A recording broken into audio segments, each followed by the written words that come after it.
Alors c'est quoi? C'est une chimère en fait, Hubert, le fait que ces algorithmes soient effectivement plus objectifs, plus justes, on nous les vend comme ça? Oui, oui. Enfin, pour moi, c'est vraiment une chimère du calcul. C'est une chimère d'un marché, en fait, qui va vous vendre avec plus de données, vous allez pouvoir mieux calculer, mieux personnaliser les choses, etc., etc. Alors qu'en fait, la difficulté, c'est qu'assez souvent, le calcul s'adapte à certains types de profils, assez moyens, etc., mais va profondément ne pas comprendre ou ne pas raisonner avec d'autres types de profils. Et je C'est pense lié à qu'en quoi, fait, ça? on a l'impression, on veut appliquer une sorte de science neutre à tout ou à tout le monde, et en fait, c'est pas si simple ou c'est pas si possible.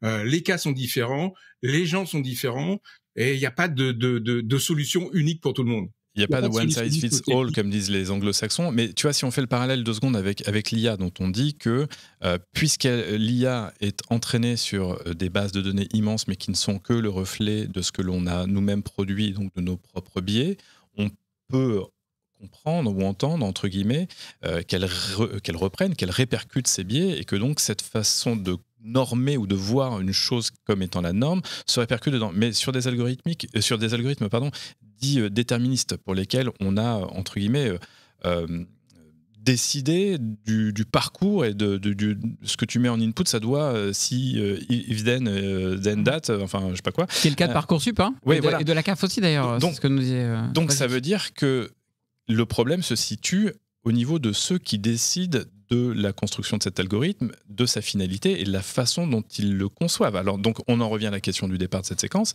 c'est est-ce qu'il y a un choix politique délibéré d'aller vers tel sens plutôt que tel autre? Les deux, mon capitaine. Il y a à la fois un choix politique et à la fois des systèmes techniques. Il y a des choix politiques, hein. Parcoursup naît en fait d'une décision politique qui est la transformation d'un système précédent en un autre, avec des adaptations législatives pour transformer les formes d'accès à l'université. Donc il y a bien une volonté politique de faire un outil centralisateur pour trier en fait et aider les formations à trier les candidatures selon une logique compétitive, hein, du meilleur au moins bon. Donc il y a bien une volonté politique qui a des effets, et de l'autre, il y a des systèmes techniques en regard qui vont eux aussi avoir des effets selon des choix qui peuvent être faits, des implémentations très très précises. Par exemple, dans Parcoursup, vous avez un gros problème qui est lié notamment aux élèves, aux lycéens de sciences, de techniques, et les lycées pro et les lycées techniques, quand ils candidatent dans certaines formations, eh ben, ils vont être plus surveillés et plus contrôlés que d'autres. Typiquement, leurs absences vont être plus prises en compte que d'autres élèves dans l'attribution des places qu'ils peuvent avoir. Donc pourquoi on a une idée, excuse-moi, mais ça paraît délirant. Pourquoi ceux qui sont en filière technique, il faudrait s'intéresser davantage à leurs absences? En fait, c'est pas le fait qu'ils sont en filière technique, c'est que c'est la conjonction, la corrélation entre toutes les données qui sont prises en compte qui amène à discriminer ces personnes-là. Non, c'est bien le fait qu'ils soient en fait en filière technique. Mais là, c'est un choix politique, alors. Oui, bien sûr. Alors là, c'est un choix politique. C'est le contrôle sur les plus démunis a toujours été plus fort que sur les plus fortunés ou les plus pourvus. Et en fait, c'est une logique que nous avons et qui se retrouve en fait dans la plupart des outils. Ce qu'on vous disait, ce que Sozik disait sur la CAF, c'est exactement la même chose. On va cibler plus massivement en fait certains types de profils et de populations que d'autres. Mais du coup, à t'entendre, Hubert, là, je me dis.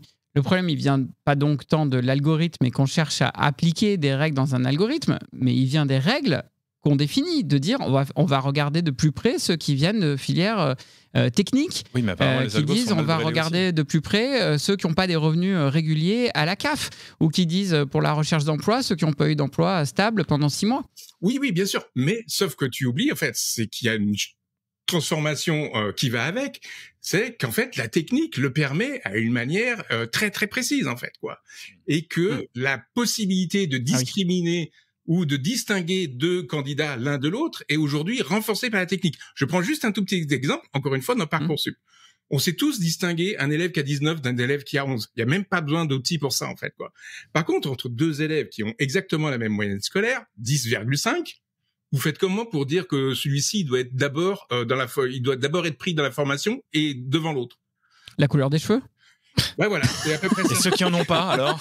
C'est exactement ce que je pensais. Et ceux qui émettent une casquette pour cacher leur qu'ils n'ont pas de- calvitie. Bah oui, voilà, c'est une façon de ruser. Regardez-nous sur YouTube pour comprendre de quoi on parle.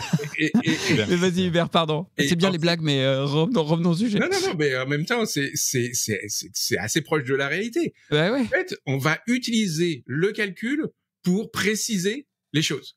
Et donc, on va prendre en compte toutes les notes, tout ce qui est possible de prendre dans les données qui sont accessibles par les formations pour classer les élèves différemment les uns des autres afin qu'il y ait aucun ou le moins possible d'ex-aequo pour avoir une liste du premier au dernier. Le problème, c'est que pour les distinguer, en fait, on les distingue pas à 10,5 de moyenne, on va les distinguer à 10,0005 de moyenne. Donc 3 chiffres après la virgule. Et vous comprenez très vite, en fait, quand deux élèves qui ont 10 et 10,5 et 10,5, il y a déjà pas de différence, mais en deux élèves qui ont 10,005 et 10,006, il y en a pas non plus, en fait. Par contre, le calcul a introduit un classement entre ces élèves. French Tech, esprit critique pour tech éthique.